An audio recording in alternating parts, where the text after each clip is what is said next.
The Memphis Grizzlies were one of the best stories last season in many ways. This is a team that's built primarily through the draft, and just after a few years, you can legitimately call them a championship contender. They broke through just 2 seasons ago as they made the playoffs for the first time since 2017 when they were led by Mike Conley and Marc Gasol. Although they lost to the Utah Jazz in 5 games as an 8th seed in the 2021 NBA playoffs, every player in that series showed growth and potential, and it looked like the beginning of something special in Memphis. Last season was one to remember for these guys. Despite being one of the youngest teams in the league, they finished second in the Western Conference. Those wins resulted in the team's first ever Southwest Division title in the franchise's 27-year history. They lost in the second round to the eventual NBA champions, but with the experience they gained, there ain't nobody that can convince them they're not ready to win right now. These guys believe, and you add to the fact that their franchise player Ja Morant went down with a knee injury in Game 3 against the Warriors that resulted in him missing the rest of the series, is even more reason for them to believe. The entire state of Tennessee is behind this Grizzlies team. This team is fun, and they genuinely love playing for one another, and they probably have the best chemistry of any team in the league. They believe they have what it takes right now to give the franchise something they have never had before, a championship. Ja Morant could be the face of the league in a couple of years. He has had the keys to the franchise ever since he was drafted in 2019. He's been the Rookie of the Year, has been an All-Star, has been on the All-NBA team, and was also named the Most Improved Player last season. His scoring average jumped 8 points to 27 points per game, and he led the league in shot attempts per game in the paint and was 3rd in attempts in the restricted area. Remember, this is a small guy. He may be around 6'1", 165 pounds, and he beat out Nikola Jokic and Giannis in points in the paint with 16 points.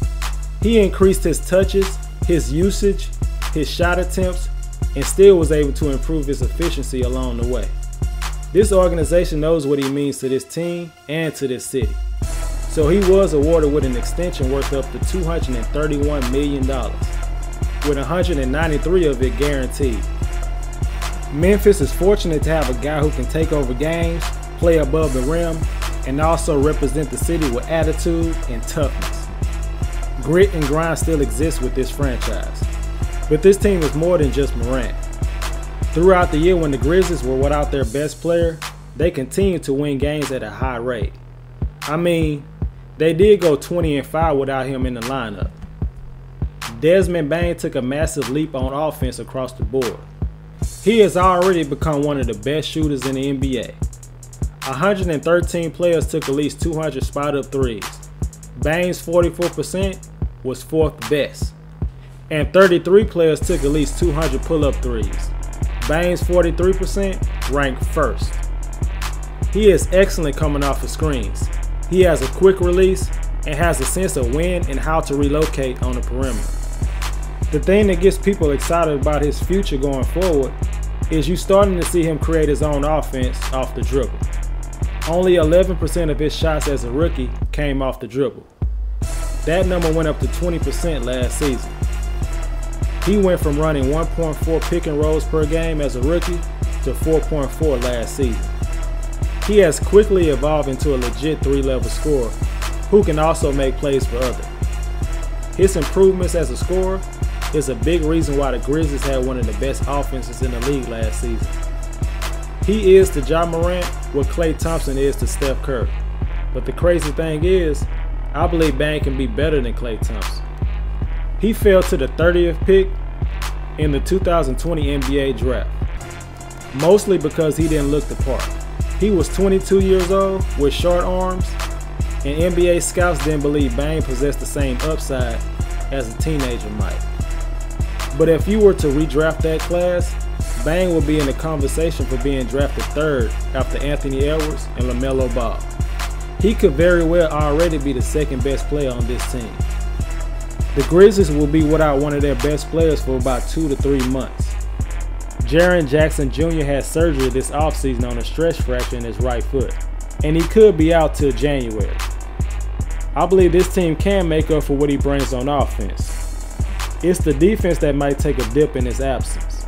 They also lost Kyle Anderson and DeAnthony Melton this offseason.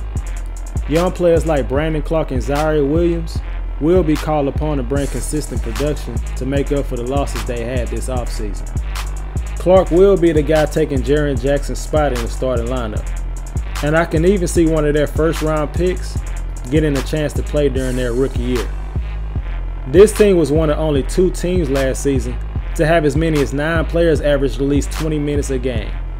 If there's any team in the league that can be competitive without one of their starters, it's the Grizzlies. This team's confidence is at an all-time high.